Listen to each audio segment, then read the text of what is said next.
are going to start in a few minutes. Thank you.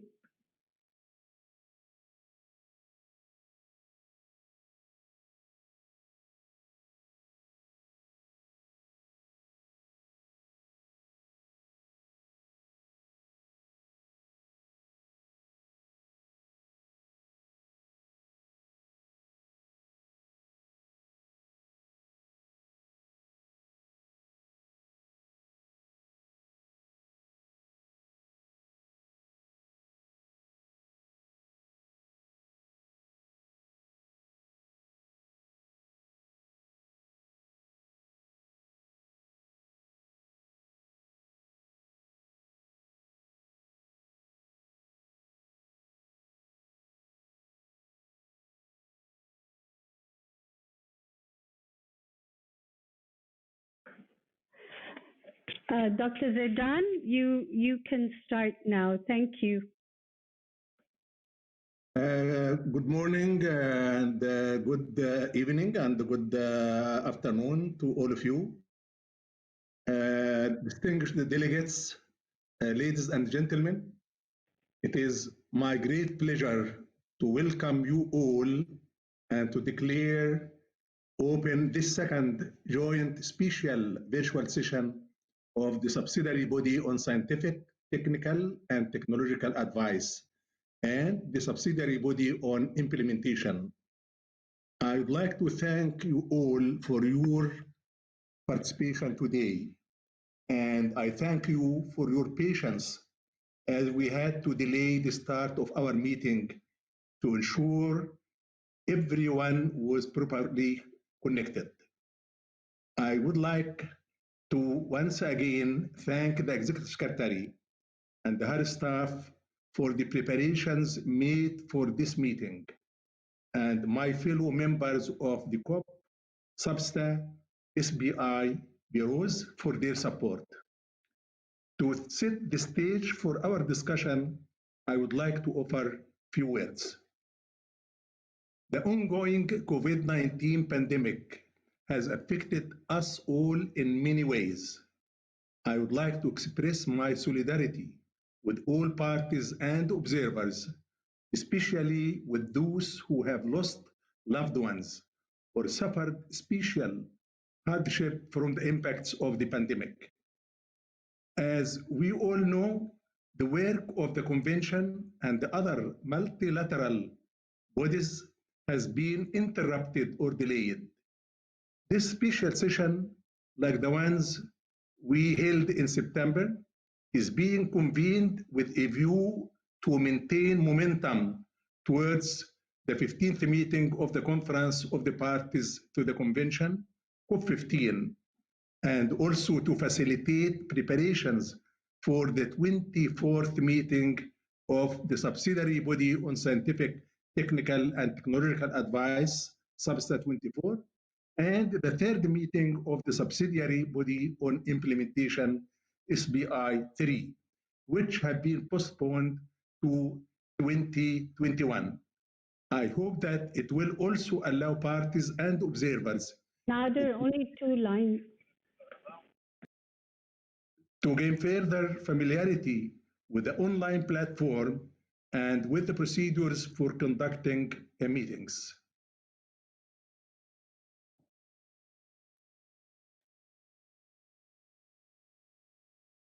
Can you hear me? Yes, we can hear you. Okay. With the online platform and with the procedures for conducting meetings virtually. The pandemic also highlights the importance of the relationship between people and nature. The COP president, Dr. Yasmin Fouad, hosted an international webinar on this topic last September.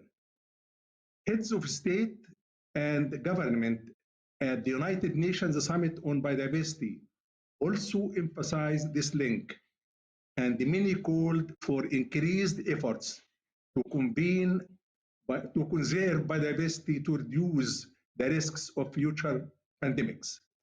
Currently, many countries are developing and implementing economic stimulus and recovery packages to allow their countries to build back from the impact of the pandemic.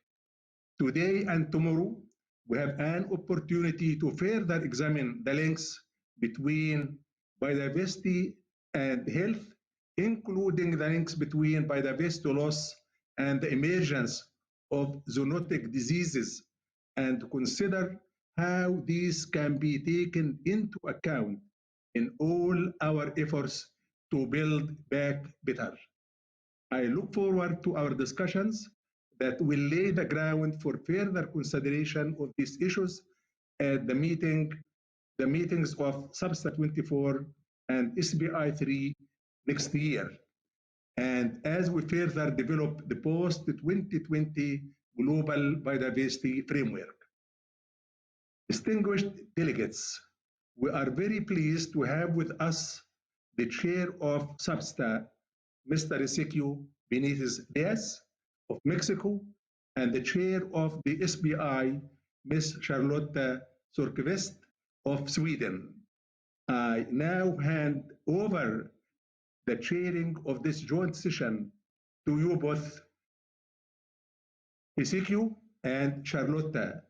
You have the floor. Thank you.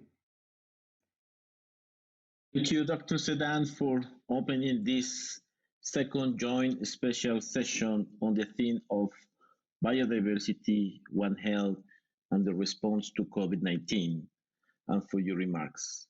We're indeed grateful for the continued support and guidance of the co-presidency and the Bureau as we prepare for future sessions of SBSTA and SBI. This special virtual session is being convened with a view to maintaining momentum towards COP15 and to facilitate preparations for the 24th meeting of the subsidiary body on scientific, technical, and technological advice, and the third meeting of the subsidiary body on implementation, which has been postponed to 2021. This session will allow parties and observers to gain further familiarity with the online platform and with procedures for conducting meetings virtually. And thank you for your patience. The special virtual sessions will also provide opportunities for the presentation of information and for statements by parties and observers. No decisions or formal recommendations will be made at this joint special virtual session, and interpretation will be provided in all UN languages. Today and tomorrow, the SBA chair and I will take regional statements from parties, and then from major stakeholder groups and observers. Therefore, parties speaking on behalf of their regions should submit their statements to statements@cbd.int, stating clearly which party will deliver the statement as soon as possible. In addition, all other statements should also be submitted as soon as possible to the same address.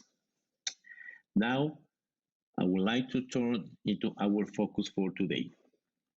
I would now like to invite the Executive Secretary, Ms. Elizabeth Maruma Mrema, to deliver her remarks on this joint special virtual session.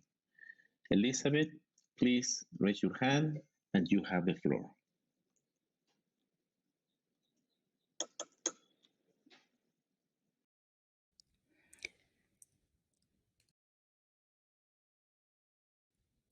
Hope you can hear me. Can you hear me? Yes, yes. Thank you. Your distinguished delegates, colleagues, ladies and gentlemen. First and foremost, our sincere apologies for the delay in starting our session. But now that we have begun, we hope we'll continue smoothly and in accordance with our agenda. We welcome you all to today's special session on biodiversity, One Health, and response to COVID-19, in which we are using this version, hoping to improve on our experience. This special session demonstrates our support in keeping momentum as we embark on the ambitious journey to calming. Let me also join our presidents by starting to express my sympathy and solidarity with you all, especially those who have lost loved ones or suffered hardships as the results of the impacts of the pandemic. Ladies and gentlemen, we are living in extraordinary times, experiencing interlocking crises of biodiversity loss, environmental degradation, and climate change, compounded with the health crisis that has transformed our world. But out of these unprecedented challenges, an opportunity to rebuild our relationship with nature is born. There is a tremendous opportunity before us to ensure that the protection and sustainable use of biodiversity is integrated into policies that will guide the post-pandemic economic and development recovery plans. As we will hear from the presentations this morning, and a sincere thanks to our experts who will do that, scientific evidence indicates that the underlying causes of the pandemics are the same global environmental changes that drive biodiversity loss and climate change. The links between pandemic risks and biodiversity add further weight to the rationale for addressing the drivers of biodiversity loss to prevent or reduce the risks of future pandemics. While it may seem daunting, options to address and minimize risks not only exist, but are within our grasp as we work towards our development of the post-2020 Global Biodiversity Framework to be adopted at our next conference of the parties and its implementation in the coming years. Let me highlight a number of issues to consider in this context. For example, integrating human health considerations into land use planning, improving regulation and management of the harvest, transport, and wildlife use to make it safe from human health perspective, as well as legal and sustainable, reforming and transforming our food and agricultural systems, particularly the management of livestock and promoting responsible consumption. Recognizing and addressing the links between the management of biodiversity and pandemic risks should be part of a broader One Healthy approach. As set out in the Global Biodiversity Outlook, One Healthy approach is an inclusive, transdisciplinary, and cross-sectoral approach that recognizes the intrinsic connection between human health, animal health, and health and resilience of nature. Reducing disease risks through the conservation and sustainable use of biodiversity is also highly cost-effective. Pandemics and emerging zoonosis cause widespread human suffering and trillions of dollars in economic damages. Strategies to prevent pandemics by reducing biodiversity loss and ecosystem degradation and limiting the wildlife trade would cost tens or hundreds times less. This provides a strong economic incentive for transformative changes to reduce the risks of pandemics. Dear colleagues, ladies and gentlemen, we are standing at a crossroads. The way we steer our recovery out of this pandemic will either lock us into a business as usual unsustainable path, or will enable our societies to rebuild our relationship with nature and unlock its potential. It is within us all to take the needed actions for a world in which every person has dignity, prosperity, and can live in harmony with nature. Thank you.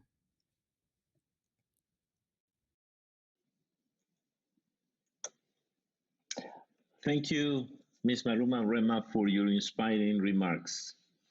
Now I invite Ms. Charlotta Sopkis, the SBI Chair, to make some introductory remarks.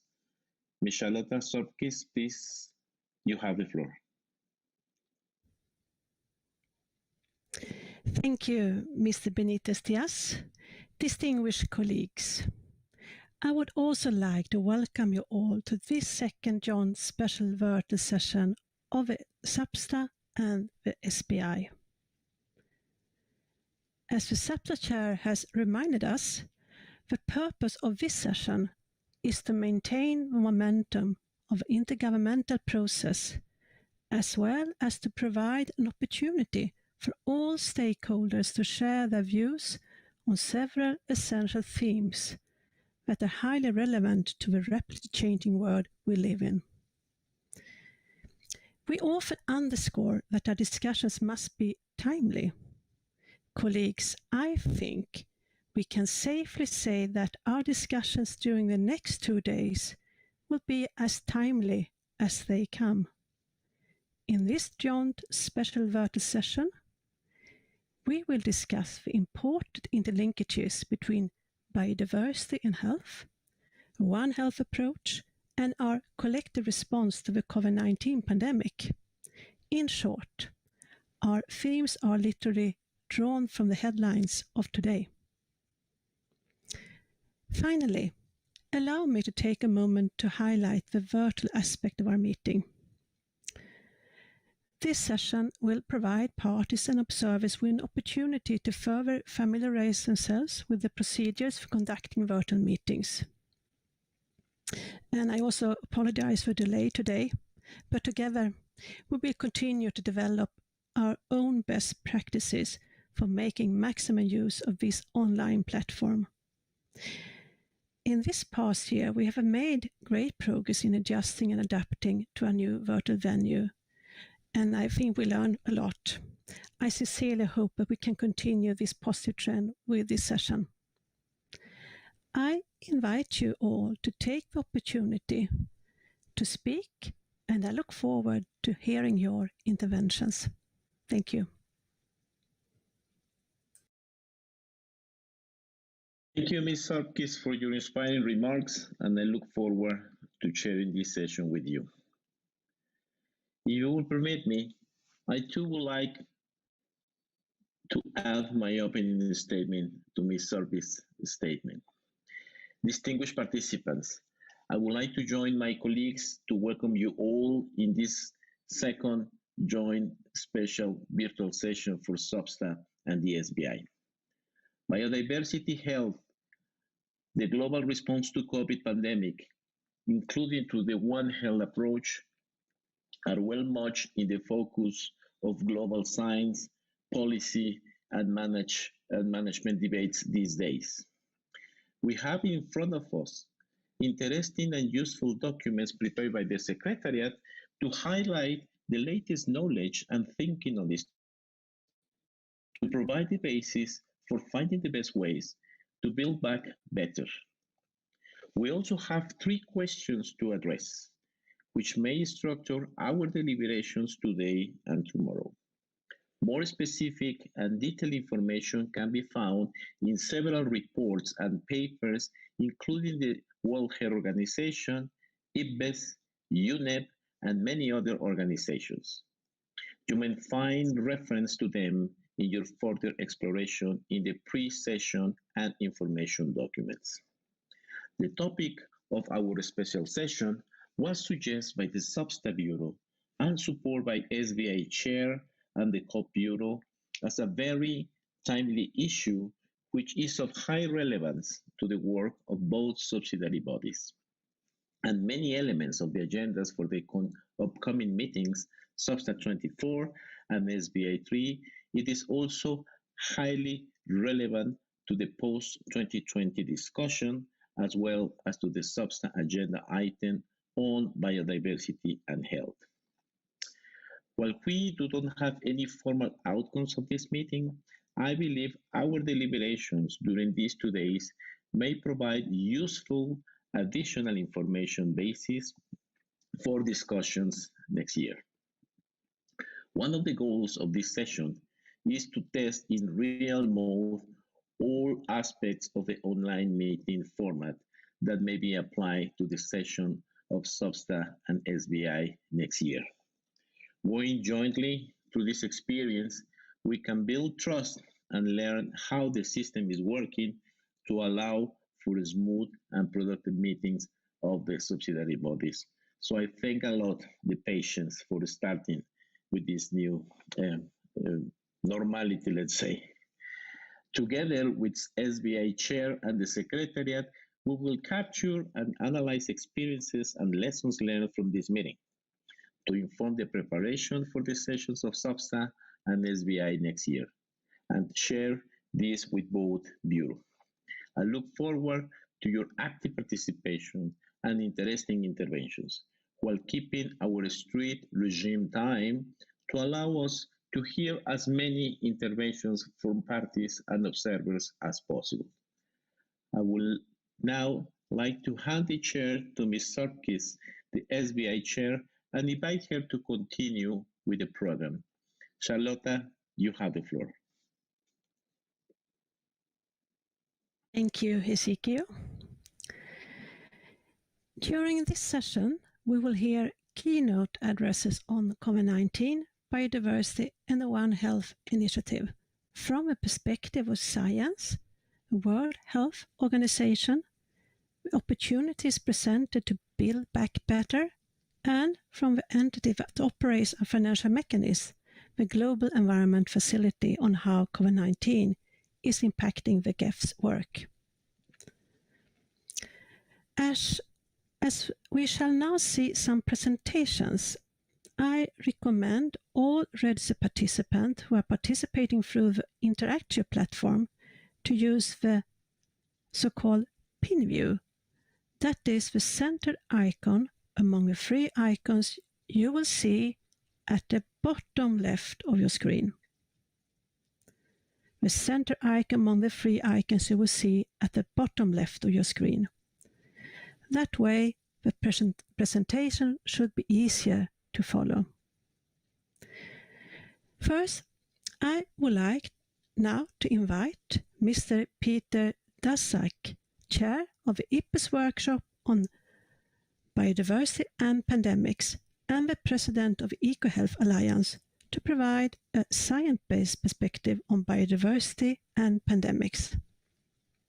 So, Mr. Daszak, if you please raise your hand. You have the floor.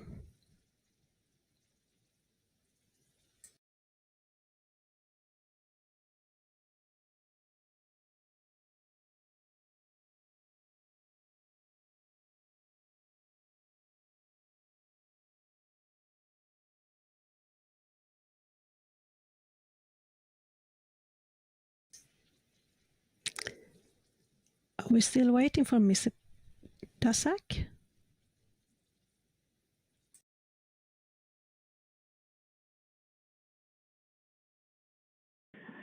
Could you give the floor to Peter, please? NGO Echo Health. Thank you. Thank you. Can you hear me okay? Excellent. Yes, very well. Thank you. Continue. Apologies.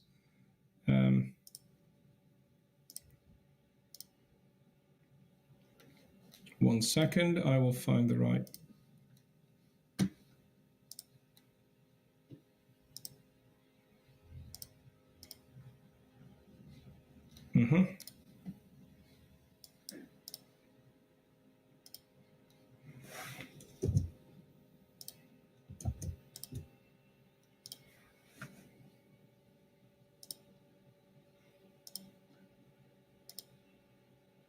Right. I think that should be, can you see my screen okay? Yes, thank Good. you. As chair of the IPBES Pandemics and Biodiversity Report, we brought together a group of experts to really try and understand, in the context of COVID-19, what the relationships between biodiversity, environmental change, and pandemics are, and what we can learn from this. And what we found really can be summed up with this comment. We are in an era of pandemics. The risk of pandemics is growing over time. There's clear scientific evidence for that. And their cost is quite incredible. We estimate between $500 billion to $1 trillion a year of economic impact damages just from emerging diseases alone, based largely on large-scale pandemics. It's probably much higher actually, and the impact of COVID itself is around $16 trillion already. What we find is that the science tells us to deal with pandemics. There is a real urgency, because the drivers that are causing them are increasing over time. Pandemic risk is increasing over time. And it becomes very unsustainable to think that we could deal with a COVID-like event every single decade, which is about the frequency now we're going to see them. So we call for transformative change. This is an IPBES workshop, and we follow the IPBES call for transformative change in general, but very specifically to move from responding to pandemics as our business as usual to preventing pandemics.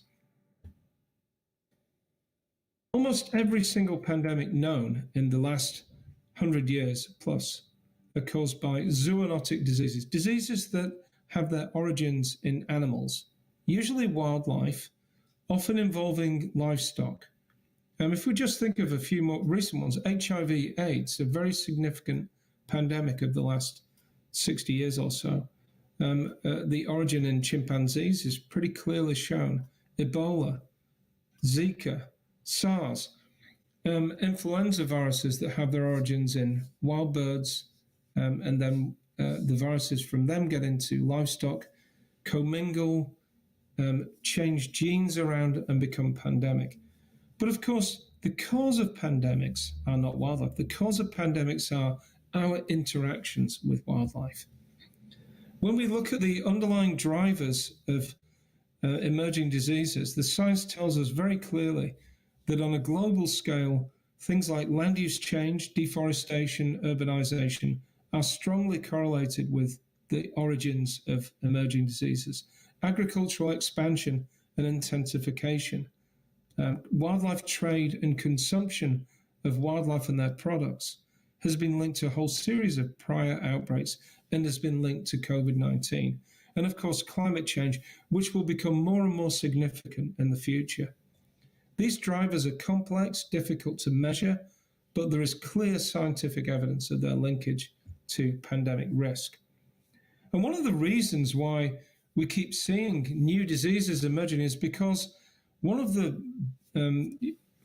aspects of biodiversity of wildlife is that each species carries its own viruses, its own microbes. So there's a huge diversity of microbes that we haven't yet discovered.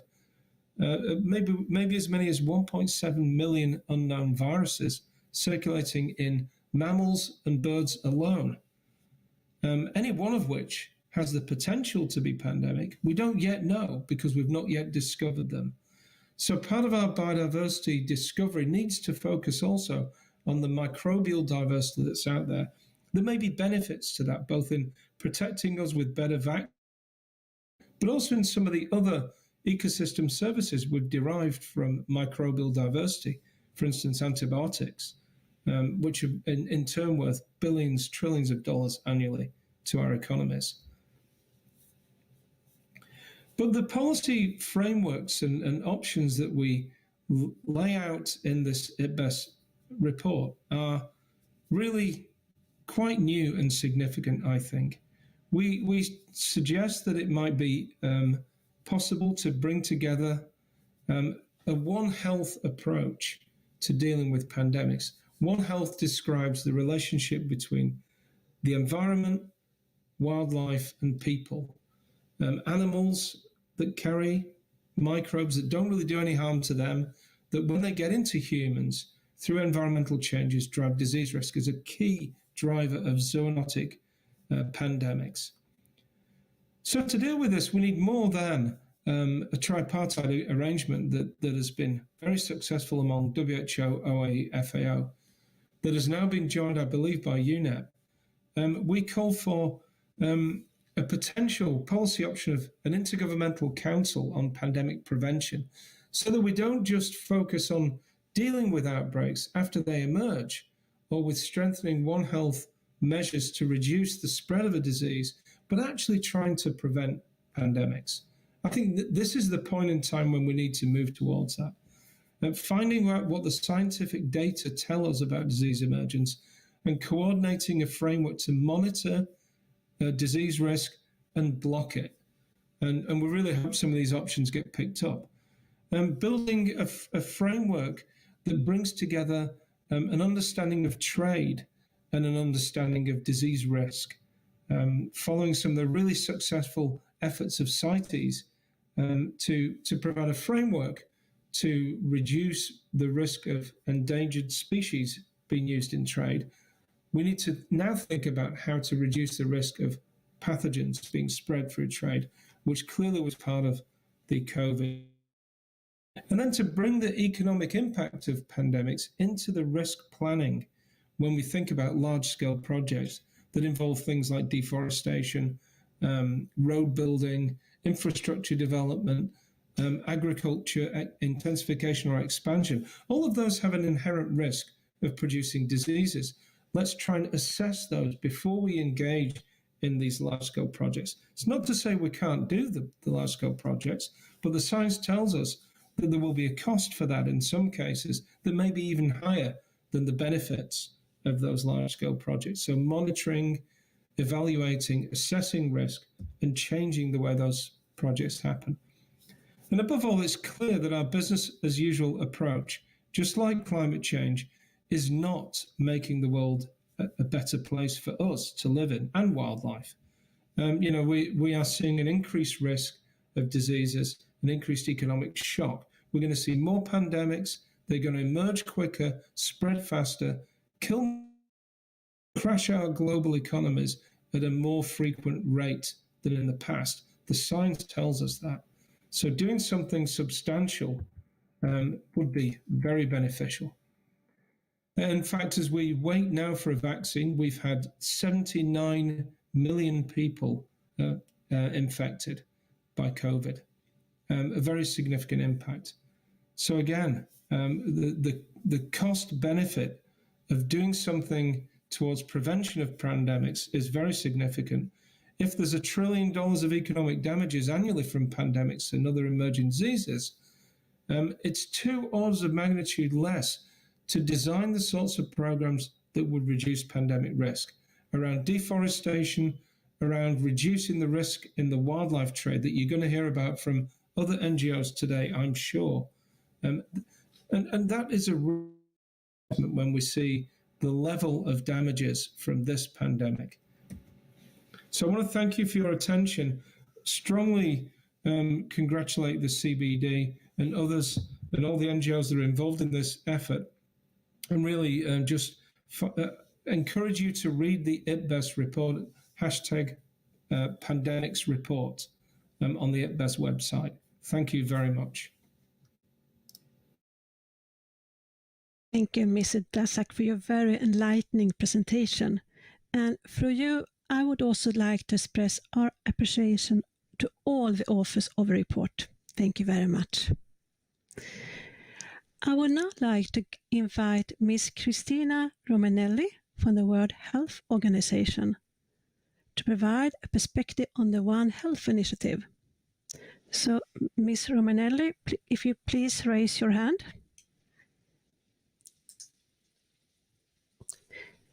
Yes, you have the floor.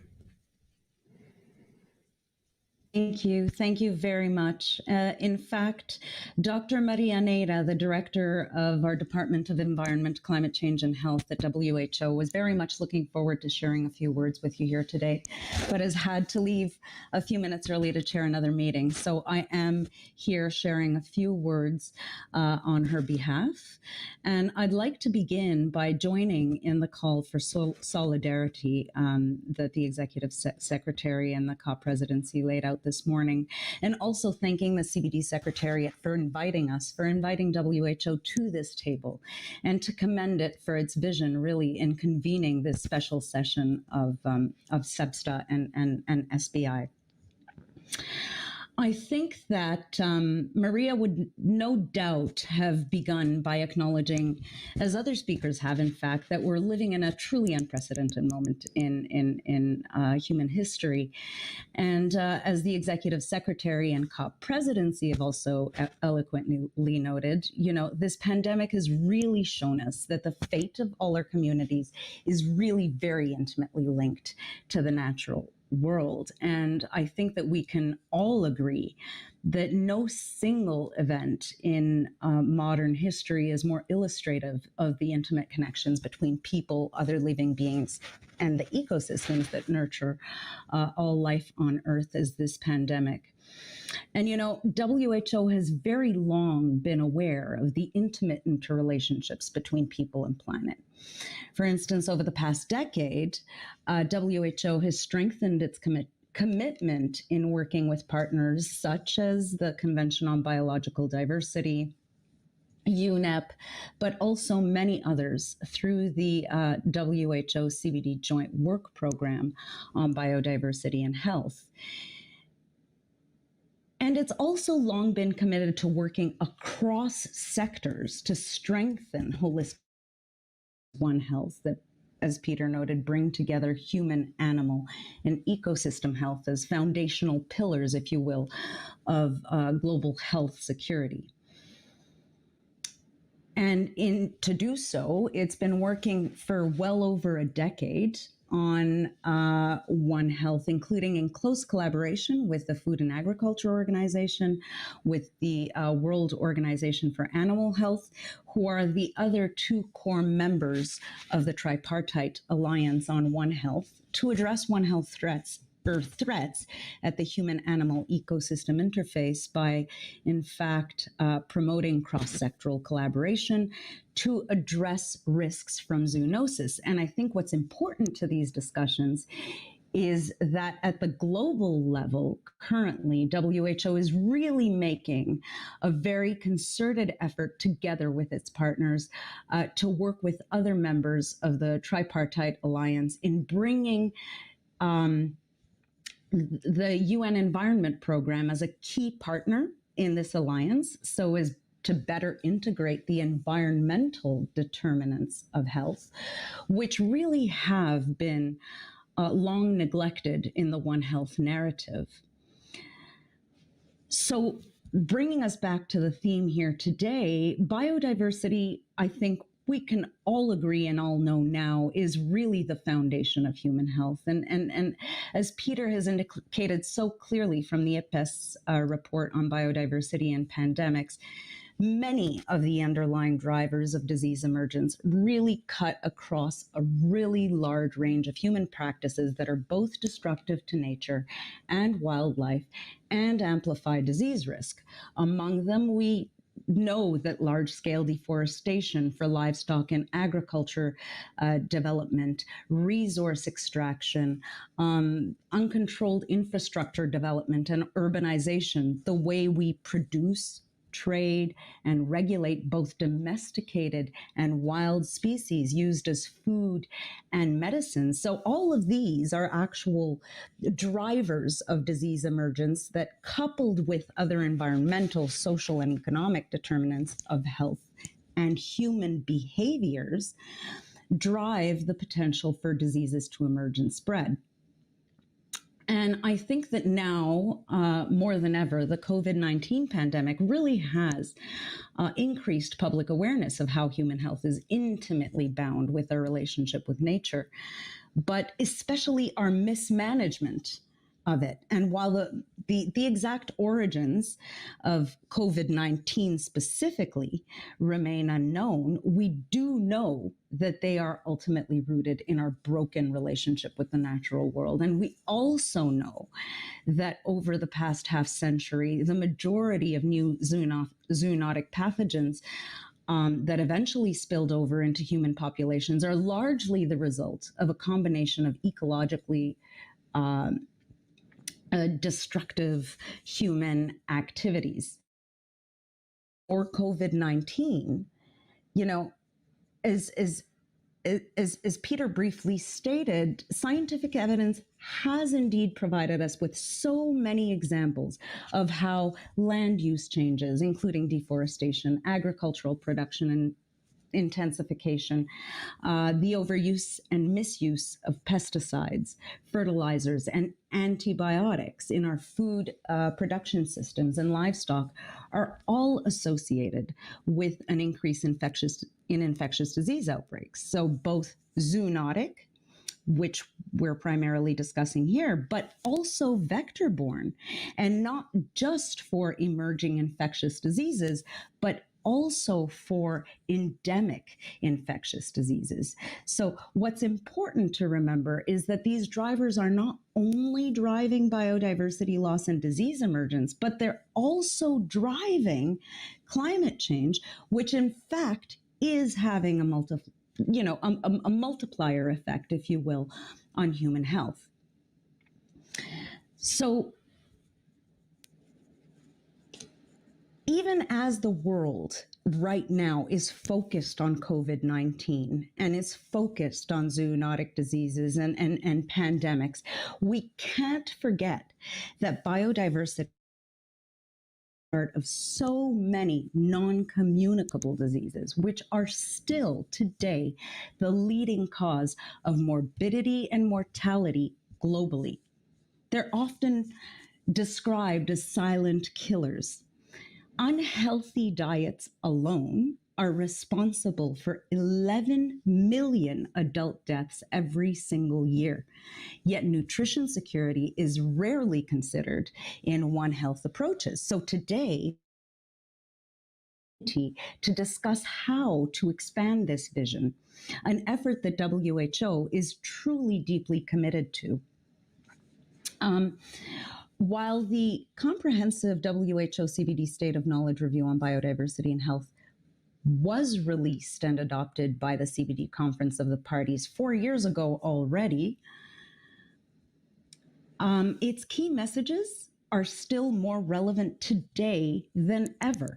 In it, we've shown that biodiversity is not only linked to infectious and non-communicable diseases, but it also sustains health in many other ways, including through food and nutrition security, the provision of clean air and fresh water by providing opportunities to support mental and physical health.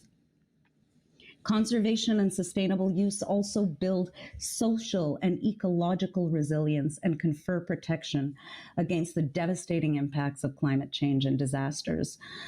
So, in fact, taken all together, we know that scientific evidence has shown us that 1/4 of the global burden of disease can actually be attributed to avoidable environmental factors. So in our discussions here today on One Health and how to recover from COVID-19, it's this broader vision that we encourage you to adopt and consider. Also important. Ms. Romelli, please, if you can wind up. I think we need to wind up. Yes, now. Thank you very much. Okay, so maybe then, so then maybe just to leave you with how to do so in moving forward. So, as the executive secretary had noted in her powerful opening remarks, current decisions on how to build back from the post-COVID-19 era can really either lock in these damaging economic patterns or promote healthier, fairer, and greener world. And so in line with these aims, I would just like to note that the WHO has released a manifesto which provides an opportunity to really embed the pillars of the One Health approach. It really does recognize that human, animal, and ecosystem health are intrinsically interconnected, and it can provide a mechanism through which to monitor, prevent, and respond to future health threats.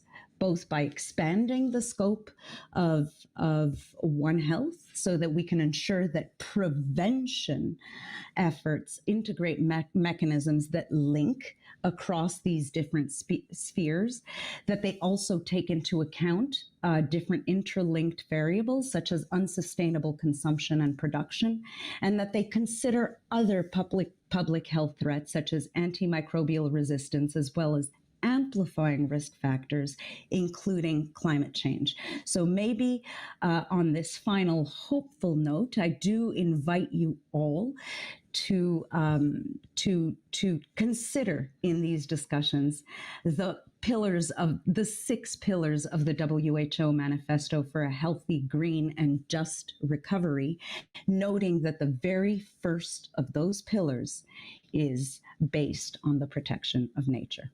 Thank you. Thank you very much, Ms. Romanelli, for your very inspiring remarks. We are grateful for the close and productive working relationship between the Convention and the World Health Organization, and we look forward to strengthening this collaboration even further in the coming years. Thank you very much. I would now like to invite Ms. Pamela McElwee, lead author of IPBES Global Assessment and Risk paper on this topic, to provide an implementation-based perspective on opportunities for integrating biodiversity into economic stimulus and recovery measures in response to the impacts of the COVID-19 pandemic. So, Ms. McElwee, if you please raise your hand.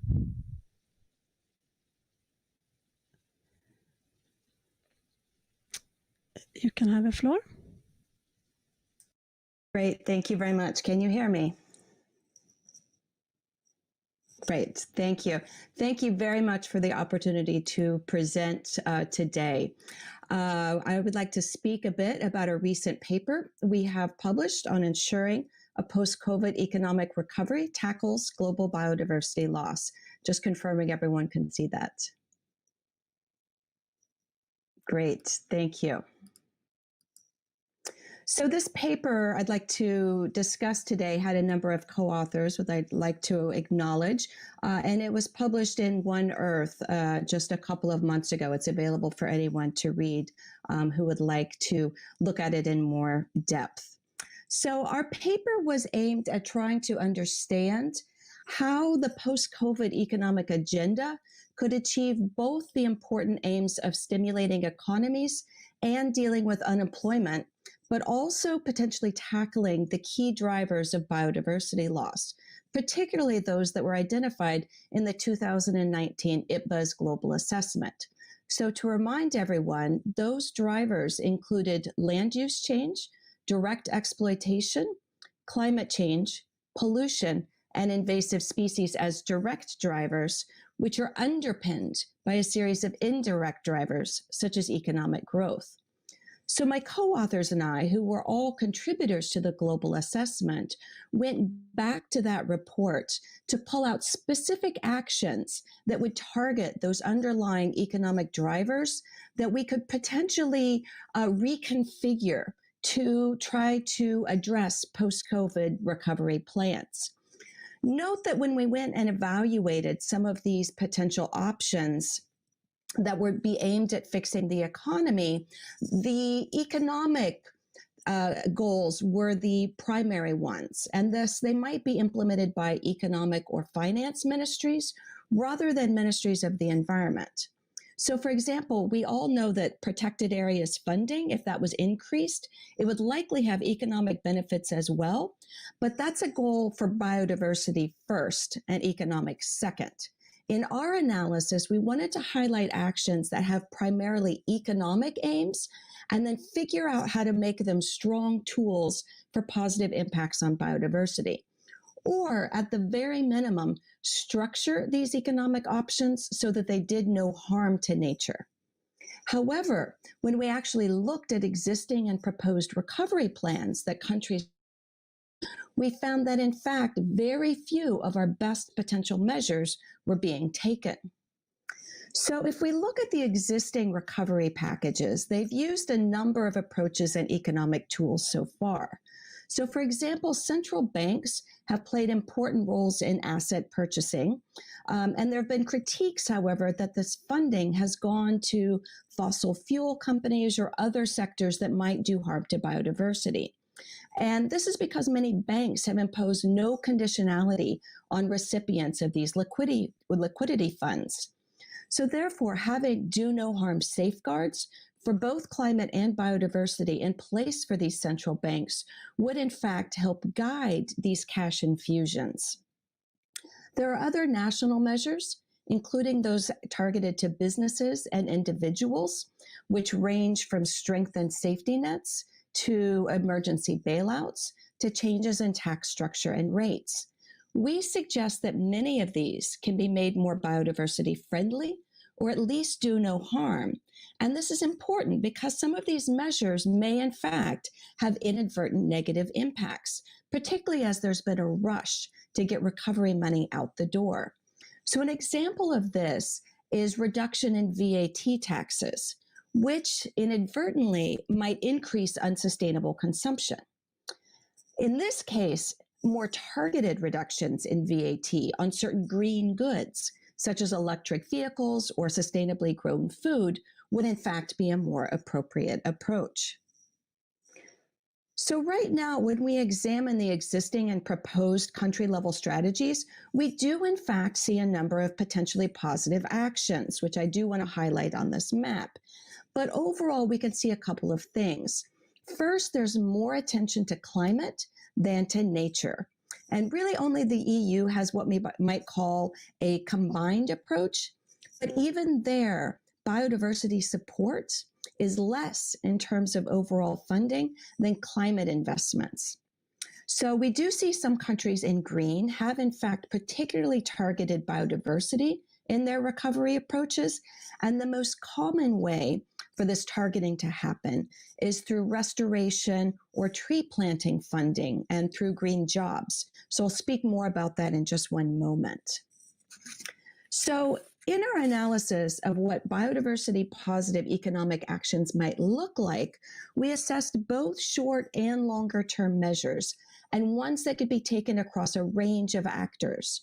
So in our longer paper, we go through the evidence in detail for each of these actions, drawing on the scientific and social science literature.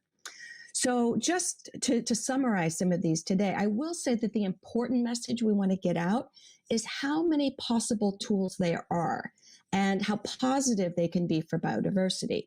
So for example, for central banks, disclosures and risk assessments could be required in order to receive purchase support. For subnational governments that can't run budget deficits, they could benefit from ecological fiscal transfers, where a central government transfers money to lower levels according to a criteria that is set on ecological protection or other biodiversity indicators.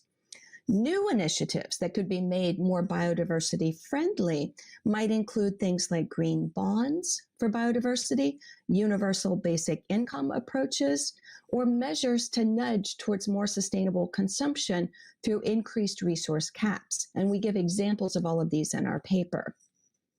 So one particular area that I want to mention specifically where you can really see the multiple benefits to both biodiversity and to economic recovery is in green jobs. So these government-supported work programs can be essential in reducing widespread unemployment, and jobs in ecological restoration, for example, obviously bring biodiversity and climate benefits as well. So one advantage is these conservation jobs are shovel-ready. And by that, we mean they can be scaled up rapidly and don't require any new additional technology or expanded production, which may be the case, for example, for climate investments. So biodiversity really stands out as being ready to go. Now, a recent survey of economists noted that stimulus measures that are focused on green sectors, both biodiversity and climate, were rated as the most economically effective measures. Bailouts, which is something a lot of countries have done in their existing recovery packages, were actually rated as the worst option for creating jobs and economic growth. Now, of course, the number of jobs and the costs of these are going to be highly context dependent. But just to give a quick couple of examples, a recent report to Australia's government estimated that about 4 billion Australian could create over 50,000 jobs in nature-related activities. In the US, after the 2008 financial crash, the American Recovery and Reinvestment Act invested in sectors such as marine restoration, and it generated more jobs per $1 million invested in other sectors. However, unfortunately, only a handful of countries have green employment in their COVID packages. Notably, I want to point out that those that do have those green jobs, and we could list a few: India, New Zealand, Pakistan, Uganda, for example, several of these countries already had priorities for green jobs in their existing national biodiversity strategic action plans or their green growth strategies. So that actually turned out to be an excellent preparation for dealing with an unexpected crisis like COVID. So to sum up, there's an urgent need to push economic recovery packages. Such investments would enable needed transformations to the 2050 vision, and the arguments are very strong for economic efficiency, employment gains, and equity benefits of these biodiversity-focused measures as well. There is also great risk for harm to biodiversity in some of the current recovery packages and approaches. These include reduced regulatory standards, reduced resource taxes, and fossil fuel subsidies that will make it impossible to meet Paris Agreement goals. So there's some really key areas that are ripe for attention that I want to leave you with that just aren't being prioritized in current post-COVID packages. These include sustainable agriculture investment, greener production and supply chains, improved ESG investment standards and rules for businesses, restoration and other green jobs, and a range of climate and biodiversity nexus approaches like nature-based solutions.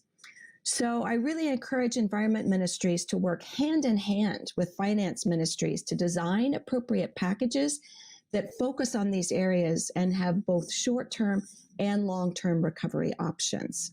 I'd also like to point out that follow-up will be key, and some have suggested that next year's COPs for both biodiversity and climate could require people to report back on some of these post-COVID investments to see what was prioritized and what was successful and what not. So thank you for your time today, and I wish you a very productive rest of your meeting. Thank you. Thank you very much, Ms. McElwee, for your inspired presentation, and we look forward to working with you in the coming years.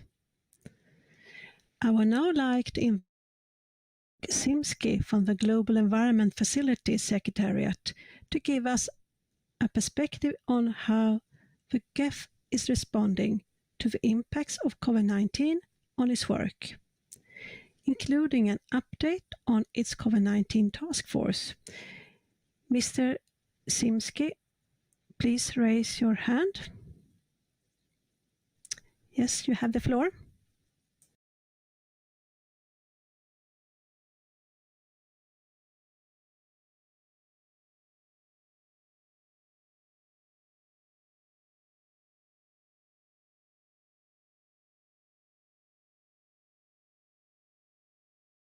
Can you hear me now? I can hear you. Go ahead. Fantastic.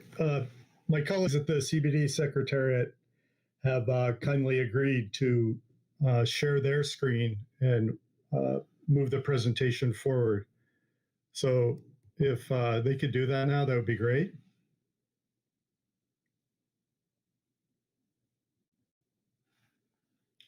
So if you could tell me when it's up, that would be helpful.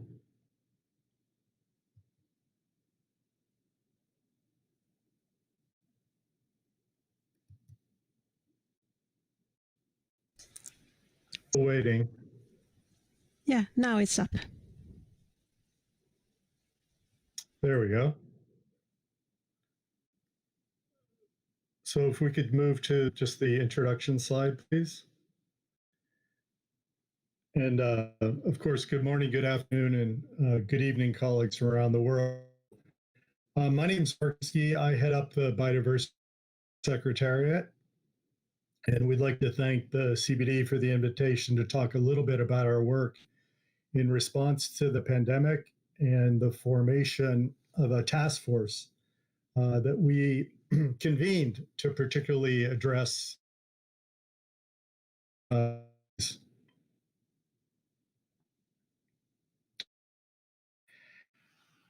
the task force was brought together quite quickly after we, global community, got a sense of the impact that the pandemic would have, and particularly the impact, of course, the pandemic would have on the GEF. And we wanted a group of experts to help us map a way forward and to identify both risks and opportunities that the COVID-19 pandemic prevented in the short, medium, and long term. As you can imagine, for an organization like the GEF that is funding all these biodiversity management projects, the disruptions caused by COVID-19 have proven to be both insidious and very widespread. We decided early on in the pandemic along with our partner agencies, to ameliorate the impacts of COVID-19 and put in place measures that could mitigate the emergence of potentially new zoonotic diseases. Do now, and how can we start thinking about the future? And this builds on some of the previous presentations we've heard today. So it became obvious to us that three areas of our work remain fundamental to continue with regards to this emerging threat. One, our work on protected areas and landscape management, maintain ecosystem integrity and habitat connectivity, the work we're doing on food systems, land use, and restoration, and limiting the human agricultural interface, and our ongoing work on global wildlife trade. Oh boy, I think you've lost.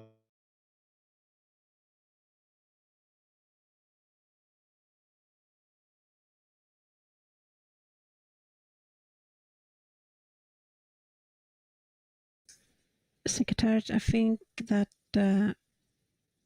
we lost the speaker. Yes, we will try and get him back on.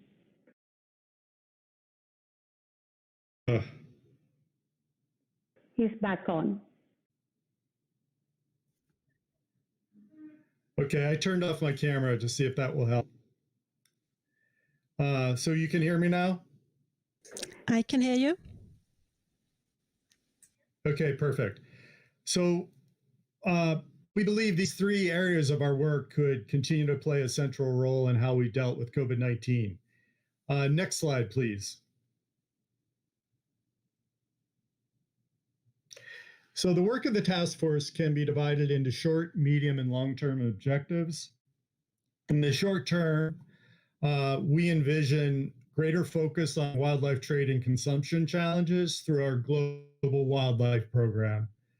And this dovetails very well with Peter's presentation in the beginning. And one area of our focus would be to speed up analyses on the future risks of emerging infectious diseases of a zoonotic nature. For all our projects, a set of guidelines on how to deal with a pandemic and project design, and how GEF investments can start contributing to green recovery efforts, much like our last speaker referred to. And finally, the task force is serving to provide guidance to the GEF 8 cycle, the negotiations for which will begin shortly in early 2021, excuse me. Next slide, please.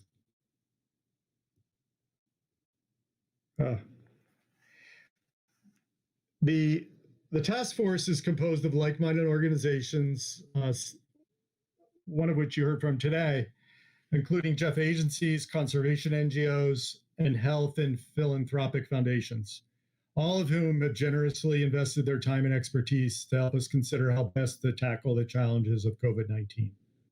Next slide, please.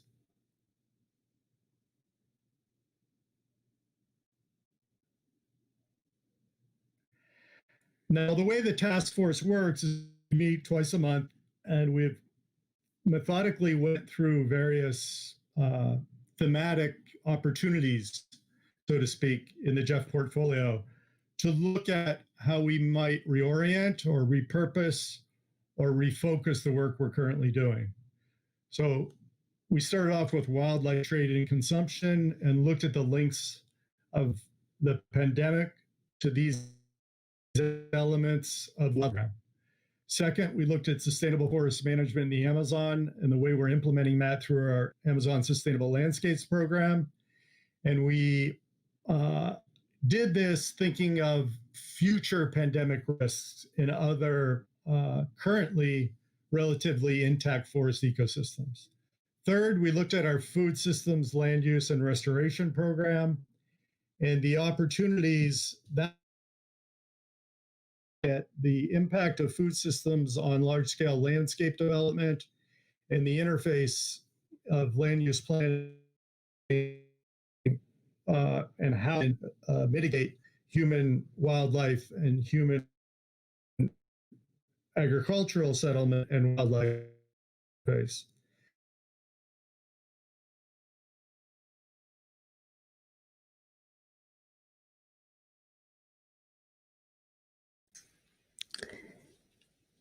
Secretary, I think we lost the speaker again.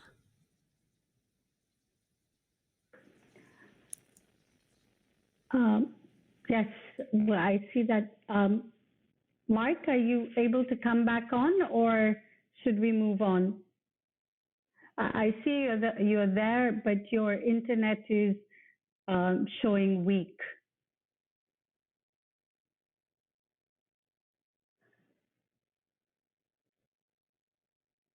Maybe we should continue if Mark is unable to come on.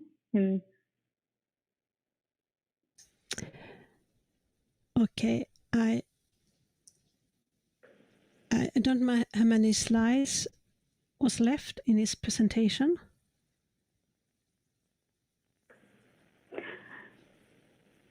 Lisa, do you know how many slides were left in his presentation?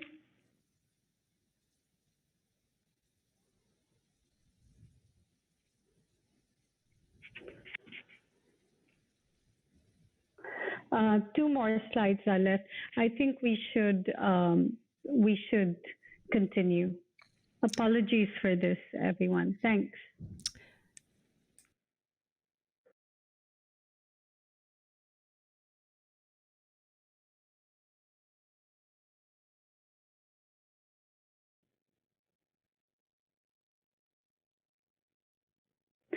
Charlotta, we can't hear you. Okay, so this is the second last slide. And then maybe we can see the last one.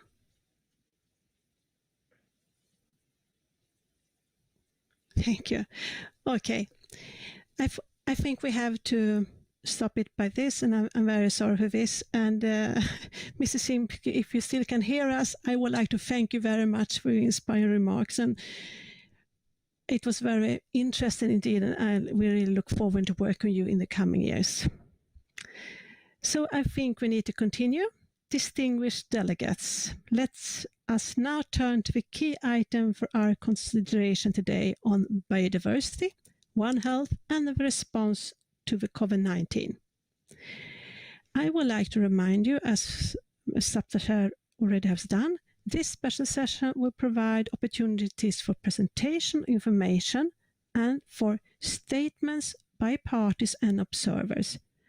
But no decisions or formal recommendations will be made, and statements made here today and tomorrow will be without prejudice to future statements at the regular sessions of the subsidiary body on scientific, technical advice and the subsidiary body on implementation. Before I open the floor for statements, I would like the Secretariat to introduce the agenda item. Secretariat duty, you have the floor. Thank you, Chair, and good day, everybody.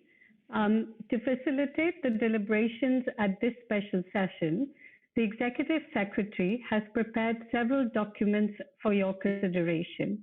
One, CBD/SBSTA SBI-SS/2/1. It provides an overview of the program of the special session, including the entire preparatory process for the session, modalities for the meeting, and the organization of work. Two, CBD SBSTA SBI-SS22 discussion note provides, in section 1, summary and overview of relevant activities to address the interlinkages between biodiversity and human health in its decisions based on a joint program of work between the Convention on Biological Diversity and the World Health Organization. In section 2, interlinkages between biodiversity and human health, risk across a wide range of scales. This section highlights a number of issues that have arisen from the conclusions of the IPBES workshop report, as well as other recent studies and reports of relevance for work under the Convention, including the development and implementation of the post-2020 Global Biodiversity Framework. In section 3, it discusses the integration of biodiversity considerations in economic recovery plans and policies, and, based on recent studies, provides for examples of options to integrate biodiversity considerations into both short-term stimulus measures and longer-term approaches to build back better, to contribute to sustainable development and reduce the risk of future pandemics. In section 4, it suggests key points for discussion during the special session. They include 3 questions parties are invited to address through their interventions. 1, how can the Convention on Biological Diversity further contribute to an inclusive, transdisciplinary, and cross-sectoral approach to One Health that reflects the full range of biodiversity and health linkages? 2, how can the Convention on Biological Diversity contribute to ensuring that responses to COVID-19, including both short-term stimulus measures and longer-term approaches to build back better, contribute to the conservation and sustainable use of biodiversity, bearing in mind that such stimulus and recovery measures are already being designed and implemented. The annex provides guide to selected information resources, compiling the list of latest reports and other sources of recent knowledge on this topic. The third question is, how should the biodiversity, health, and the pandemic risk be reflected in the post-2020 Global Biodiversity Framework? Finally, CBD SBSTA SBI-SS2 Inf1 provides technical information on biodiversity and pandemics, including specific references to the source of information which can be useful for further exploring the topic. Thank you. Thank you, Secretariat. And I would now like to ask Secretariat to provide us with some logistical information on the use of the online system. So, Jyoti, you have the floor again. Thank you, Chair. Dear participants, if you wish to speak, please press the raise hand button at the bottom of your screen. It will turn yellow and your request will be in the queue. Please do not press the button twice, otherwise you will be off the queue. We will be notified of your request in our queue system. Press the camera and microphone buttons to turn blue to be ready to speak when you are called to do so by the chair. The chair will invite you to speak when it is your turn. Your camera and microphone will be activated, turned red, and you will be broadcasting live. Then proceed with your intervention. You may wish to ask the chair if you can be heard easily. When you are finished, please press the microphone and camera buttons again to turn off your live broadcast. Also, please note, unless you raise your hand, the mic cannot be given to you. So when the chair calls your country, please raise your hand in order for your mic to be switched on. Please speak slowly so that the interpreters are easily able to follow your statement. We would also like to remind parties that are making regional statements to forward these statements to the email address statements@cbd.int as soon as possible and preferably now. All other statements should be emailed to statements@cbd.int also. We would also like to remind participants that the chat box is for brief communications and therefore to keep your remarks short in the chat box. Finally, now that we have heard all the presentations, we recommend that all registered participants who are using the platform to use the star view. That is the left-hand icon among the three icons you will see at the bottom left of your screen. So again, please change to the star view. This way, your view will always be focused on the speaker. Thank you very much. Thank you, Jyoti. And I think this is very clear now. So work very well. So I will now hand the floor to SBSTTA Chair, Mr. Benitez Diaz.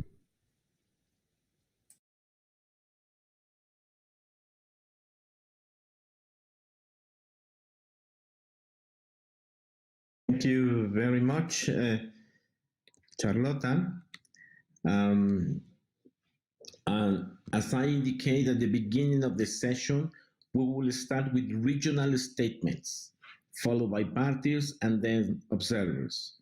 We have today and tomorrow to take as many statements as we can. I would also like to remind you to keep your statements brief. Regional statements will have 5 minutes, and for all other statements, please keep to 3 minutes. We will have a clock that will help you to keep time. Now I will statements from regions in alphabetical order. So for Africa, South Africa, please raise your hand. You will have the floor for a maximum 5 minutes. Microphone to South Africa, please.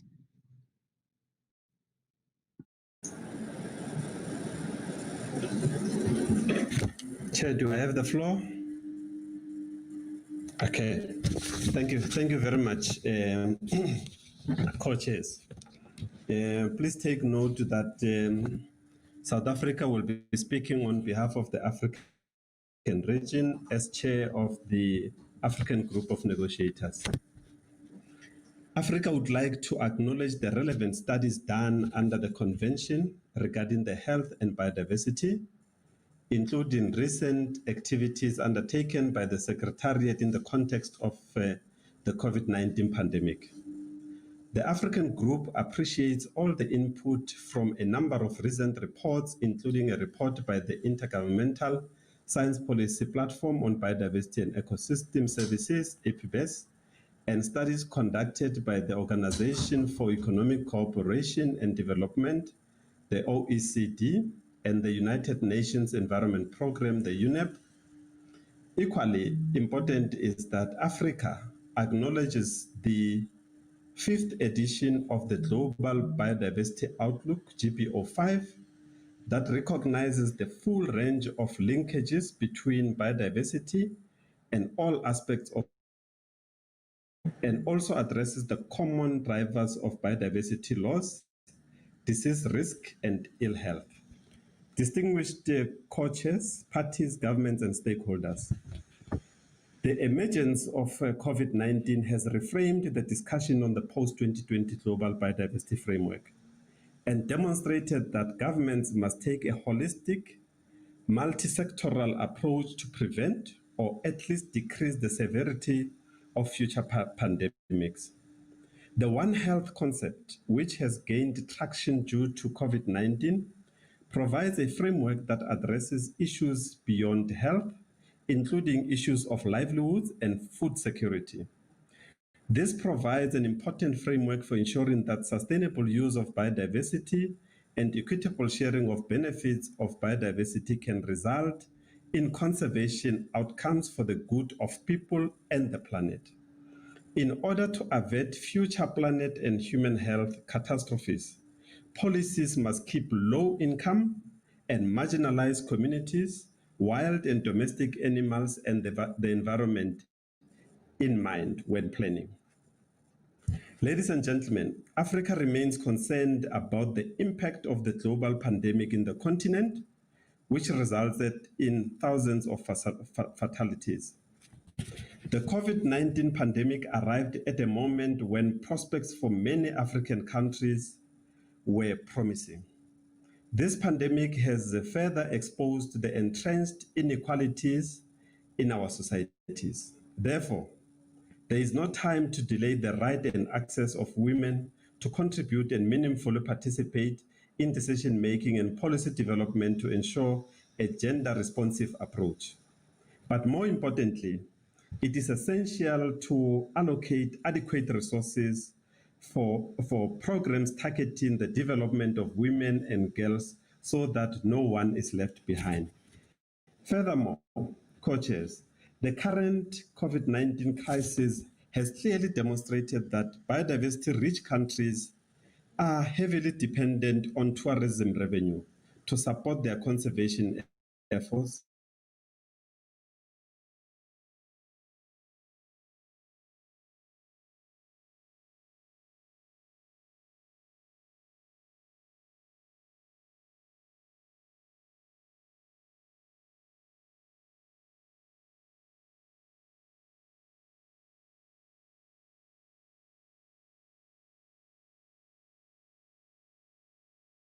We lost the connection with the speaker.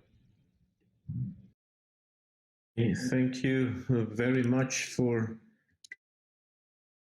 on behalf of the African region. It was very interesting. I assume it was at the very last part of its intervention. Now I'll give the floor for the Central and Eastern Europe to Bosnia and Herzegovina. Bosnia and Herzegovina, please raise your hand so you will have the floor. Thank you, Chair. Thank you all for your efforts in organization and participation in this meeting. Bosnia and Herzegovina is speaking on behalf of Central and Eastern European region. The CE region joins other parties of convention in recognizing the importance of multiple linkages between biodiversity and human health. Among the people of our region, this deep-rooted understanding do not even speak about linkages, then about direct dependence of human health and on the healthy ecosystems in our environment. We believe that this topic is not a new one to other parts of the world either.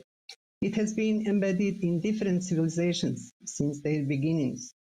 It has always been present, but in various forms, from traditional medicine to the need for mental health supported by healthy environment today. However, accelerated urban development and living far from nature puts us today in a need to relearn the importance of biodiversity for our lives. In this regard, the countries of our region, strongly affected by current pandemic, welcome the revival and strengthening of One Health initiative of the workshop on biodiversity and pandemics. We understand that no one initiative without integrative reduction of drivers on biodiversity cannot bring satisfactory results on its own. Reduction and effective regulation of direct drivers of biodiversity loss is impossible to achieve without comprehensive work to reduce indirect drivers. Among them, poverty, social insecurity, and transition the state of human, technical, administrative, and other capacities for sustainable nature management, as well as insufficient regional connections, affect a large part of our region. The Convention can significantly contribute to sustainable response to COVID-19 and possible other pandemics through the strengthening of regional and sub-regional platforms for cooperation.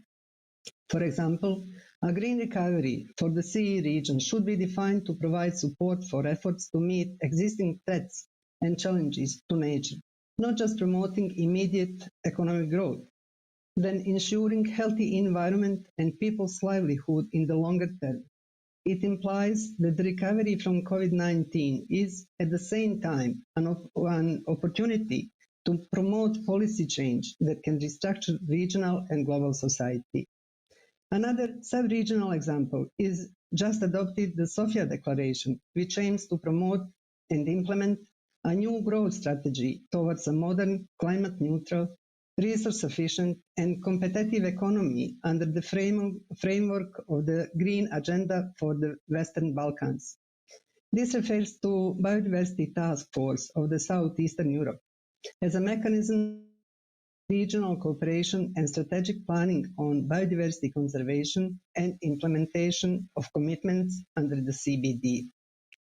At this time, when the world is connected by a pandemic, as a consequence of unsustainable development, we consider the establishment of a new global biodiversity framework as an opportunity for a long-term shift in human behavior towards nature.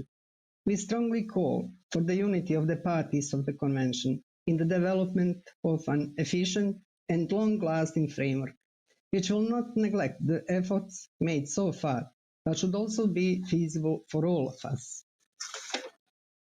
We believe that such a shift in human behavior cannot be qualitatively and permanently achieved without systemic changes in the education on biodiversity and on regulatory, material and non-material NCP. Development of appropriate knowledge and better quality, especially for youth. We are witnessing a situation where classical education in biology and other natural sciences is not functional for the purpose of the good understanding and awareness of the importance of nature for human life. We believe that Convention on Biodiversity by Global Biodiversity Framework should bring together and lead partner organizations and institutions in the change of education on biodiversity. Joint action in this regard should be implemented on a global, regional, and national scale. The pandemic is a major global health and economic challenge.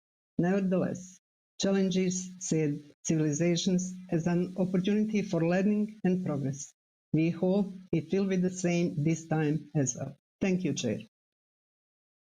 Thank you very much to Bosnia and Herzegovina for intervention on behalf of Central and Eastern Europe, knowing the importance of the One Health initiative, the importance for reduction of drivers of biodiversity loss, green economy, regional cooperation, the shift on human behavior, and the importance for the new framework under CBD.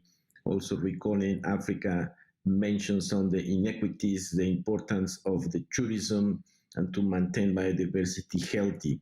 Now I'm going to give the floor to the European Union. So I'll give the floor to Germany. You have the floor.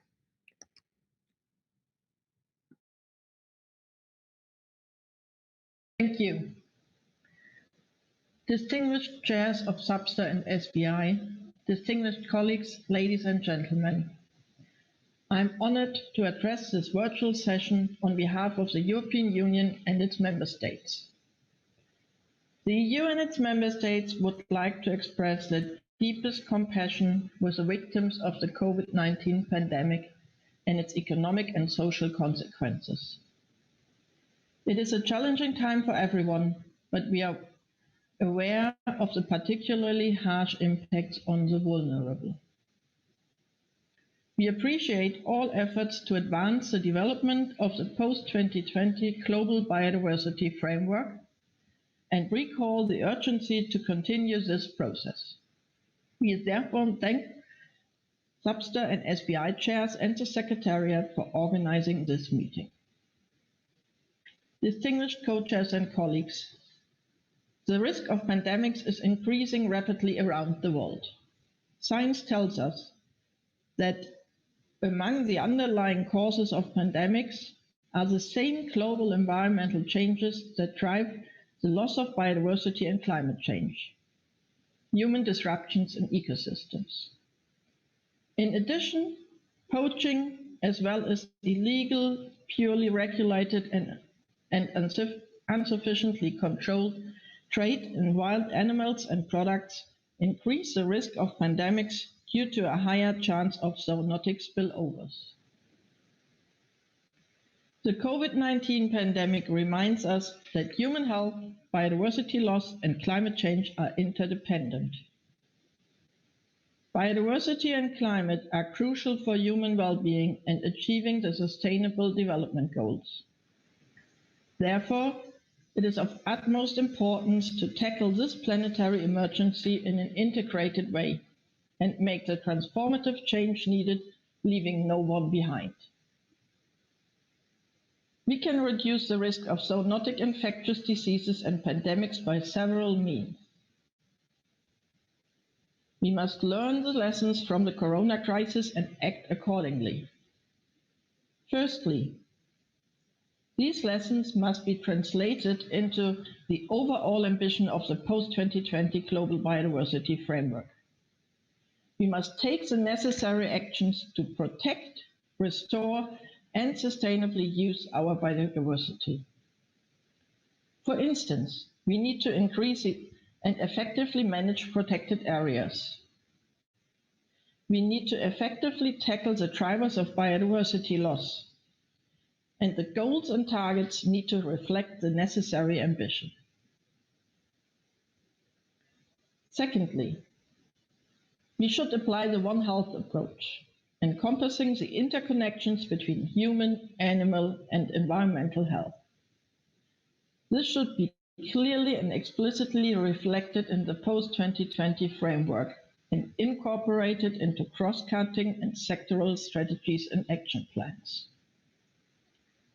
Thirdly, we need to ensure that our response to the current health and economic crisis is green and just. We need to recover better and achieve sustainability and resilient societies. Biodiversity, climate, and the environment as a whole need to be put at the heart of our COVID-19 recovery strategies. How we decide to stimulate the economy and allocate resources in response to the crisis will either increase the pressure on biodiversity and climate or reduce it. The report of the IPBES workshop on biodiversity and pandemics has told us clearly that the cost of pandemic prevention is only a small fraction of the cost of pandemics and the economic and social impacts. Therefore, let us take preventive action. Distinguished co-chairs and colleagues, let me assure you that the European Union and its member states stand ready to committedly work hard with you to develop and implement an ambitious post-2020 global biodiversity framework. A framework which also contributes to reducing the risk of pandemics and supports a nature-positive, resilient economic and social recovery. Thank you. Thank you very much, Germany, for intervention on behalf of the European Union. I see that South Africa is back again, so I'll give the floor to South Africa for 1 minute to finish intervention on behalf of the African region. South Africa, you have the floor.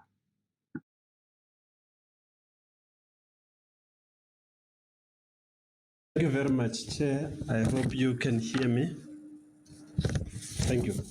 Just to deal with the three questions that you have put forth, starting with the one on the cross-sectoral approaches to One Health. Mainstreaming of biodiversity into different sectors has become a crucial vehicle to lead us to the expected outcomes, given the current situation on the impact of zoonotic diseases on our economies.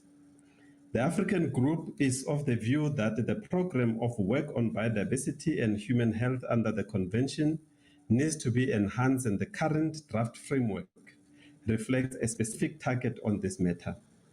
Recovery plans for the biodiversity sector need to be incorporated into the monitoring plan to ensure that biodiversity impacts are addressed in a manner that continue to facilitate sustainable use of biological diversity, as many communities in Africa depend on ecosystem services for their livelihoods. Therefore, such recovery plans should include indicators that draw on the following: socioeconomic dynamics in order to assess the health and well-being of people and positively impact on livelihoods; political will and favorable policy conditions in the form of new or modified laws that enable restoration or simply visible support from politicians; resource mobilization to ensure that the recovery plans and activities are fully resourced, and to ensure that the provision of resources for biodiversity is central to the elements incorporated into the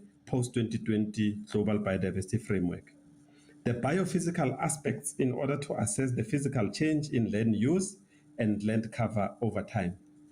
Given the above, we strongly believe that the One Health approach is one of the key solutions that will aid in addressing the challenges facing biodiversity by 2050. These actions will need to be framed around immediate response, recovery, and reorientation of the global economy to ensure a rights-based approach that limits the burden on developing countries that are custodians of biodiversity.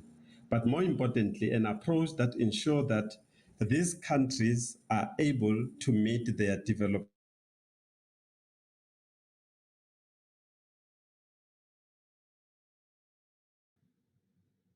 Seems we lost again South Africa. I thank you for completing the interview.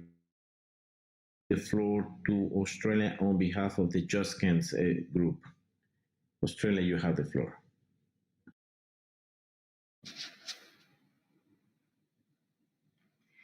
Distinguished co-chairs, dear colleagues, ladies and gentlemen, Australia would like to make a brief statement on behalf of Canada, Iceland, Israel, Monaco, New Zealand, Norway, Switzerland, and Australia, who are members of the Just Cans group. We would like to commend the efforts made by all involved in convening this special virtual session. We consider it extremely important to explore ways to advance our work and keep momentum towards our goal as we navigate these difficult times.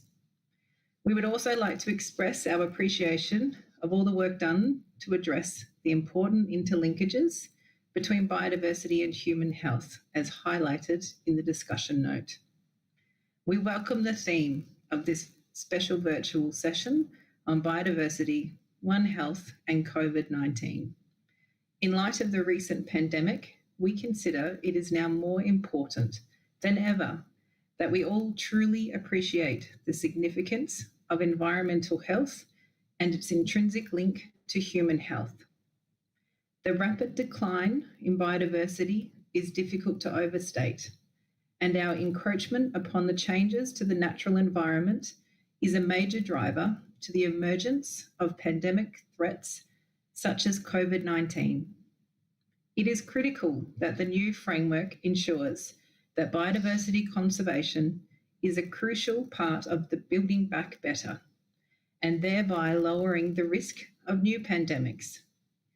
It needs to break down silos and reflect the importance of biodiversity across all areas of life, including human health. For the sake of our ecosystems, it is important that international organisations and member states work together to understand as much as possible about the intersections of human, animal, and environmental health and control zoonoses, as encapsulated by the One Health approach. We must all work with pace and purpose. We must foster the involvement of all actors and help each other to safeguard us all. And we must fully engage in this challenging task if we are to bend the curve on biodiversity loss, and in doing so, create a safer and healthier world for us all.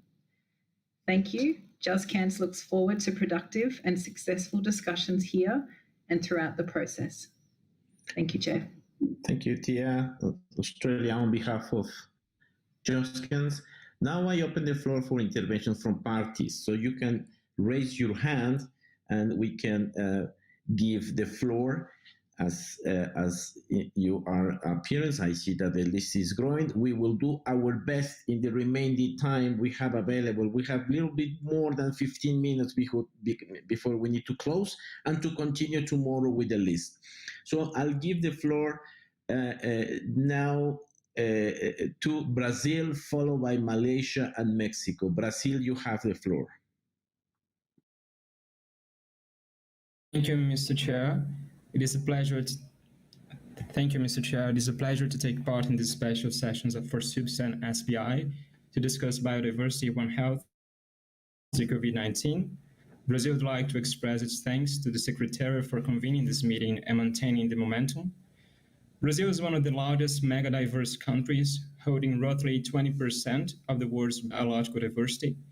More than 60% of our territory is comprised of native vegetation, and we are fully committed to promoting the 3 pillars of CDB. Moreover, the implementation of the One Health and other holistic approaches provides relevant insights to address the pandemic scenario the world is facing. The economic burden the pandemic has placed on developing countries demonstrates the central role the capacity building and transfer of technology must play in our post-pandemic recovery. Many developing countries still lack institutional and technological capabilities to foster the conservation and sustainable use of biodiversity and promote healthy ecosystems.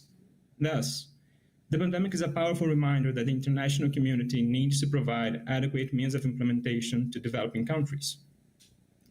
The pandemic has also stressed the importance of ensuring the highest levels of sanitary standards in products of animal origin for human consumption. Brazil has been a steadfast supporter of advancing discussions on sanitary standards, and we have embraced the many guidelines of the relevant multilateral organizations, especially the World Organization for Animal Health and the Codex Alimentarius. Furthermore, the global efforts to prevent zoonotic disease outbreaks must go hand in hand with the need to ensure food and nutritional security. International trade plays a fundamental role in securing global food supplies for future generations. And we believe the way forward is to improve and to consolidate safe and sustainable food systems based on qualification and training to allow producers to adopt the best sanitary standards available. In conclusion, Brazil understands that in order to overcome the issues we are facing today, we need to address the 3 dimensions of sustainable development altogether and create the adequate incentives to foster the sustainable use of biodiversity. We look forward to keep going with the discussions and keeping the momentum. Thank you very much, Mr. Chair. Thank you very much, Brazil. Now I give the floor to Malaysia and Mexico. I see also an NGO asking for the floor. At this moment, we're giving the floor only to parties. So I invite you to lower your hand, WR. And so Malaysia following Mexico and Switzerland. Malaysia, you have the floor.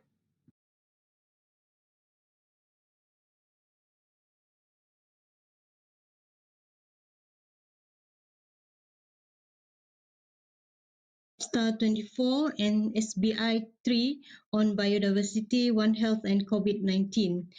Given how the COVID-19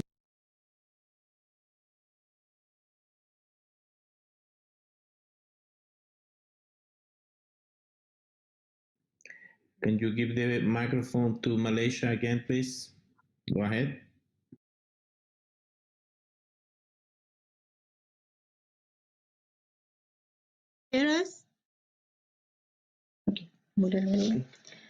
Mr. Co-Chair, ladies and gentlemen, Malaysia would like to thank the CBD Secretariat for organizing the special virtual session for SBSTTA SBSTTA-24 and SBI-03 on biodiversity, One Health and the COVID-19. Given how the COVID-19 pandemic has affected our lives, this session is timely to underline the importance of biodiversity and highlight its inextricable link to human health. Malaysia, through the Department of Wildlife and National Parks, launched the Wildlife Disease Surveillance Program in 2011 to monitor and conduct the surveillance for wildlife diseases at high-risk interfaces between wildlife, domestic animals, and humans in Peninsular Malaysia. Throughout 2011 to 2020, approximately 22,000 samples were collected from about 1,900 individuals, consist of more than 100 wildlife species. 12 novel viruses were discovered, including 4 new coronaviruses found in bats and rats, and 10 non-viruses. At present, these novel viruses do not pose any risk to human health, but a complete epidemiology study will be needed to confirm this. In addition, under the One Health framework, the links between the human, domestic animal, and wildlife health sector are coordinated through the Interministerial Committee on the Control of Zoonotic Diseases, co-chaired by the Ministry of Health and the Department of Veterinary Services of the Ministry of Agriculture and Food Industries, in which Department of Wildlife and National Park and other relevant ministries are invited as members, including the Malaysia One Health University Network. Internationally, collaborative research work is being carried out with EcoHealth Alliance on the PREDICT project since 2010. The project looks into the study of zoonotic infections among persons and livestock exposed to wildlife and zoonotic disease surveillance in wildlife. Mr. Co-Chair, none of the above mentioned diseases are of the same magnitude and severity of COVID-19. This unprecedented virus has caused many uncertainties in our daily lives. Malaysia firmly believes that such a big challenge must be met by an even bigger drive for transformative change, especially in mainstreaming biodiversity into health. We welcome specialized programs, funding and technology transfer through various international financial mechanisms, including JEF, to improve upon our current ability. The post-2020 Global Biodiversity Framework must find a balance in ambition and ability to meet the set targets. In addition, it is equally crucial that the interlinkages between biodiversity, health, and zoonotic diseases are incorporated. Malaysia will continue to work with stakeholders in the health sector. Thank you, Mr. Co-Chair. Terima kasih, Malaysia. Very interesting comments. Now I'll give the floor to Mexico, followed by Switzerland. We have less than 10 minutes to finish our session of today. México tiene la palabra. Gracias, señor presidente. You have the floor. Can everyone hear me? So thank you very much. Mexico firmly believes that the well-being and the health of people must be a priority on the development agenda. And to achieve this, it's necessary to guarantee the full exercise of the right to a healthy environment. We are facing a health crisis that is directly linked to the health of the planet and the loss and degradation of natural spaces. And we recognize the work of the CBD Secretariat in emphasizing the close links between biodiversity and human health, particularly for the prevention of pandemics. But we have a long way to go. We believe that our convention must develop and advance holistic recommendations on this issue, including collaborating with multidisciplinary experts to develop specific recommendations, incorporating the health component into the agenda of integration of biodiversity into the sectors, particularly with the health sector, and encouraging parties to include the One Health approach in their national biodiversity strategies, as well as the implementation of concrete actions to reduce the drivers of pandemics.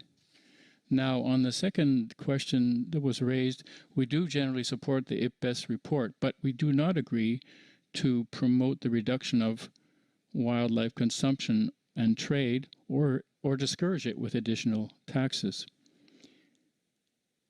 Legal, sustainable, and regulated wildlife use and trade with adequate sanitary measures, in addition to reducing the risk of pandemics, promotes the conservation of species and the ecosystems in which they live and provides benefits to indigenous peoples and local communities. Better regulations and measures are needed to counteract the loss of biodiversity, which is the main driver of pandemics. Strategies and actions to be implemented to prevent pandemics should include land planning, land use change, restoration, recovery of ecosystem functions, and carrying capacity of national areas. And also it's necessary to strengthen sanitary measures and to establish regional observatories and early warning systems. Finally, Mexico believes that the concept of One Health needs to be addressed as a priority and a cross-cutting issue as part of the post-2020 framework, and specifically with respect to the objectives on the benefits of nature, the goals on trade and the use of wild species, and functions related, and those related to resilience and other ecosystem functions. So we would urge everyone to view the well-being of nature and people as part of the same interdependent and indivisible agenda. Now you have the floor. Distinguished chairs of SBSTTA and SBI, thank you very much. Dear colleagues, we would like to thank all involved in organizing this special virtual session. We consider it important to advance in the process towards COP15 and make use of the available time in the best way possible. In this context, it is important that we advance in the process with formal meetings of SBSTTA-24 and SBI-03 as soon as possible and in a virtual format if needed. Time is running and work cannot wait. We welcome the topic of this special virtual session on biodiversity, One Health, and COVID-19. With the ongoing human intervention in ecosystems, barriers between animals and humans are increasingly dissolving. Where habitats are continuously destroyed, the natural balance of species composition is disturbed, and species that have never been in contact with each other before are brought closer together. This enables and accelerates the spread of pathogens to new host organisms, including humans. The rapid and devastating spread of COVID-19 shows that nature and people share the same fate and are far more closely linked than most of us realized. An ambitious post-2020 global biodiversity framework with the aim of living in harmony with nature by 2050 will also contribute to reduce the risk of pandemics. Goals and targets that aim at strictly regulating and controlling wildlife, expanding protected areas, and increasing other effective area-based conservation measures, as well as improving the connectivity between those areas, are just some examples of goals and targets that are particularly relevant here in this context. Switzerland is of the view that a holistic approach will be central in tackling the current and future pandemic. In this context, the One Health approach can be of value as it brings together expertise in medical, veterinary, and environmental expertise and supports governments, companies, and civil society in ensuring human, animal, and environmental health. Holistic means also engaging all biodiversity-related conventions and instruments. The post-2020 Global Biodiversity Framework should guide, strengthen, and empower all of them. Therefore, we look forward to the Bern 2 thematic consultation on synergies in early 2021. We look forward, Mr. Co-Chair, to productive and successful discussions that will allow parties and observers to gain further familiarity with the online platform and with the procedures for conducting virtual meetings. More virtual meetings might become necessary in order to avoid further delays in the negotiation process towards a post-2020 Global Biodiversity Framework. Thank you very much, Mr. Co-Chair. Thank you very much to Switzerland. As I said, this is the last intervention of today. We will continue with the list. We have Sweden, Spain, Argentina, New Zealand, Austria, Belgium, and so on. The secretary will take note of the ones, and we will continue tomorrow. So don't worry. We will move on. With this, we have to the end of the session. We need to close in 3 minutes. As we have to come to the end of this 2-hour session, we will meet again tomorrow at the same time.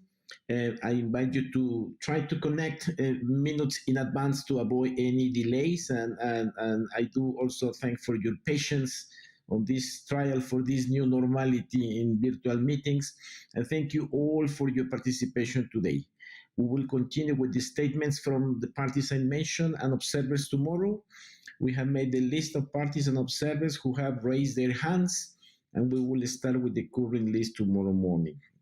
I wish you a good rest of the day, afternoon or night, or very late night in Australia, for example, and New Zealand. And I thank you for your participation and look forward to hearing you from tomorrow. Thank you very much. The meeting is adjourned.